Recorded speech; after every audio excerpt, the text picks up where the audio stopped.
Hey everyone.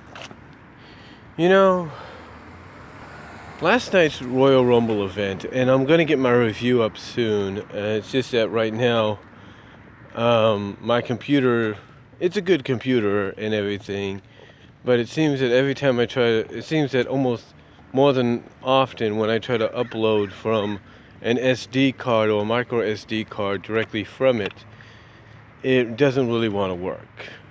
And what I mean is, it doesn't want to upload videos onto YouTube as quickly as it should. So hopefully it'll be up by tonight. I will try to make sure that happens. But with that said, I want to talk about the fact that last night's Royal Rumble was a mixed bag. And what I mean by the fact that it was a mixed bag is a lot of people thought the event was okay and decent, and that the Rumble itself, despite having its faults and everything, was salvageable. Now, with that said, though, one question a lot of people have asked is, has WWE lost a step? Has WWE lost the ability to book a good Big Four pay-per-view? I mean, all the B-level pay-per-views, brand exclusive pay-per-views aside, the question is, have they lost the ability to book a good Big Four pay-per-view?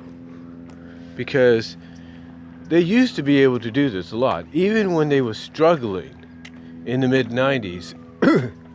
They were able to pull off something decent with the Royal Rumble, and with WrestleMania and SummerSlam and Survivor Series. They were able to pull off something, decent and acceptable and something that people enjoyed. Even with King of the Ring, they did it. When it was a Big Five situation. But nowadays, it seems they've lost a step in the eyes of many fans. And a lot of people wondering why that might be. And I think I know why. And I've talked about this before. I think the reason WWE has lost a step or two is because of the fact that they got all these outside affiliations that they are dealing with. All these outside partnerships that they have. All these outside, like I say, partnerships, all these outside revenues that they have and programs that they're a part of, that, charity and all that, that's really holding them down. I mean, nothing against any of the people they're partnered up with or they associate with. Nothing against some of the charitable things that they're part of, like Make-A-Wish and the Reading Challenge and so on and so forth. But I believe those associations is what's keeping WWE weighed down by the pressure that it's dealing with. In other words, because of these associations that WWE is a part of, it's kind of hurting the product. Because one, you have all these talented superstars, men and women, and yet, unless you are a certain kind of writer for a certain show, you're not allowing these men and women to achieve their full potential. I mean, yeah, you'll let them go out and steal the show, but it's like you're not letting them reach their full potential.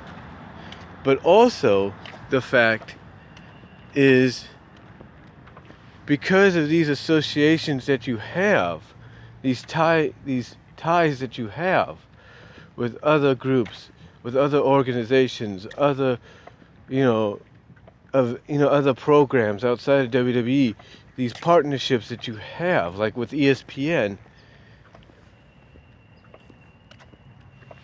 it's kind of hurting you in a way that you're losing most of your focus on what needs to be the main priority, and that's what goes on in that ring. And that's the stories that get told in the middle of that ring. You're losing focus on that.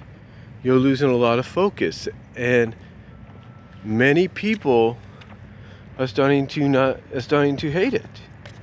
As a matter of fact, you might think, WWE might think, oh, well, their network's a success because of maybe the big four pay-per-views, not just because of the big four pay-per-views,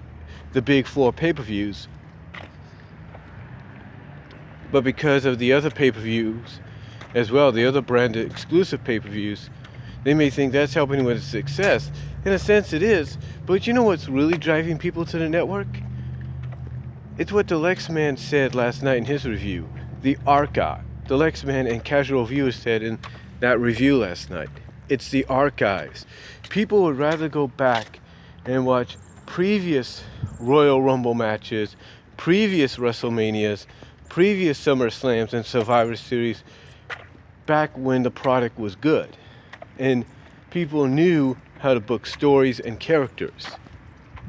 And apparently, in the eyes of a lot of fans, WWE has lost that ability to do so. I mean, let's take Roman Reigns, for example. All due respect to Roman Reigns here. Here's a guy that's very, very talented. Is a very talented athlete. There's no doubt about it. He has shown he could do more than just, 5 or 4 moves of doom and all that. He shows that he's not limited. But here's the thing. He is basically what John Cena said he is. He is built. Roman Reigns was built was and is being built up for WWE. He was never built or built for the indies. That's why you have a lot of fans booing him, because of the fact that he's not acknowledging it. I mean, maybe a few times he'll try to, but he's not really acknowledging it. It's not like he's coming out and taking a page out of Cena's book and saying, hey, look, you can love me and hate me. I was never meant to be an indie guy. I was meant to be a WWE guy. You can have him come out and admit that. You can have him come out and say that, and that might get people on his side. But the thing is, it's mostly a lot of these fans, hardcore or casual, know that WWE is forcing Roman Reigns down your throat. They're forcing him to be liked, but they're forcing you to try to like him as a big top babyface. And they don't realize the mistake they're making, and that the best thing to do and the best thing fans would appreciate and even cheer for is if you turn him freaking heel. Because if you turn him heel, it works better. And then if you want to turn him face again, he has a road to climb to redemption, and being a heel will basically, storyline-wise, open his eyes and make him realize, oh crap, maybe I should do more than, just what I do. Maybe I should realize that basically he'll realize that the reason people don't like him is because he didn't earn his way through the indies and into WWE. That's the thing. The one thing that makes Smackdown so successful in a way, and superior in ring and story-wise, is the stories, is the development of feuds, of characters, and the addition of realism into it. That's what's helping them succeed. But now, you take a look at Raw, and Raw just doesn't get it. Kevin Dunn, Vince McMahon, they don't get it. Vince wants to know why SmackDown's doing better than his flagship show. Guess what? It's doing better because of the fact that people like the realism, the raw realism added into the storylines. The fact that stories and characters are being developed for present feuds and rivalries and for future feuds and rivalries. They like that. They're enjoying it. They're embracing it. That's why they like Smackdown. And they know and they see it's being done in a PG environment, showing that even in a PG environment, this can work, this can be done, and the payoff at most times is good, if not beyond it. So SmackDown Live proves it can be done, but overall, it's like, why can't the rest of the WWE, mostly your flagship show and those on it, and those writing and developing for it, why can't they see that? Why can't they take a page out of SmackDown's book? Why can't they take a page out of NXT's book? Or even 205 if you watch that one. Why can't they take a page out of those books and say, hey, we need to do this. This is going to help us. You know why? Because Vince McMahon and Kevin Dunn are still stuck on the fact that people will like what they give them no matter what. You know what's going to happen is you're going to have people liking Braun Strowman a lot more than Roman Reigns, and that's already happening. It's already happening that people like, Braun Strowman a lot more than Roman Reigns. Because you're building him right. Because he's one of those few characters on Raw, man and woman, that you're building up correctly. And that you're getting people behind. So the question is, when is WWE going to wake up and realize they need to do an overhaul of the product? I would say hopefully it'll be before and after WrestleMania. Because in NXT right now, they have people they can bring up that can definitely help with the overhaul. I said this in my review, and you'll hear me say it. You'll hear me say this in my review. If Charlotte ends up losing the Women's Championship at WrestleMania in a Fatal 4-Way, expect her next feud to be with a debuting Asuka.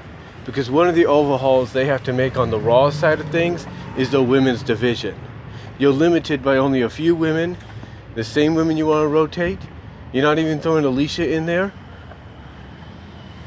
The best way to do an overhaul for it, if you will, is you gotta bring Asuka up and you gotta make her one of the top ladies in your division. That's what you gotta do. And then if you want to add more to it, bring up people like Peyton Royce and Billie Kay to Raw and add more depth to your division. I think that's what you need to do. That's what you need to do. You need to do that. That's one of the major things that need to be overhauled, as well as your tag team division. Yeah, you got New Day and Sheamus and Cesaro and Big Cass and Enzo and Anderson and Gallows, but you need more than that. And I think, honestly, bringing up a team like the Revival to Raw, as much as people would like to see them go to SmackDown, is a good decision. Bringing up a team like the current NXT Tag Team Champions, the Authors of Pain, to Raw or SmackDown, mostly Raw, is a much needed thing. I mean, both tag team divisions need an overhaul. There's no doubt about it. Yeah, SmackDown probably more so than Raw, but again, those are the things that need to be worked on and overhauled before and after Mania. That needs to be a priority for them. Okay? That needs to be major priority for them. So, basically, when I look at it, WWE needs to start doing a major overhaul on the entire product, starting now, before Mania, and mostly after Mania, so that they don't face the same problem next year when they bring the Royal Rumble to Philadelphia. So honestly, that's what I feel they need to do. That's what I feel they need to do. because right now WrestleMania will not sell out the Camping World Stadium in Orlando. It's guaranteed it won't if they don't do a major overhaul starting tonight with Raw, because it is necessary that it happens. It is necessary to be done. It's necessary that it becomes a reality, because there are a lot of bright spots, don't get me wrong, but you definitely need to start overhauling your product and focus on certain things that definitely need an overhaul, like the women's division on Raw, like the tag team division on both brands. You need to do a major overhaul. So those are some of the things I feel you need to do, you mainly focus on to help, put more depth and character development and stories behind your product, get people's more eyes on your product. But really, that's what WWE needs to do. And as the title's going to say,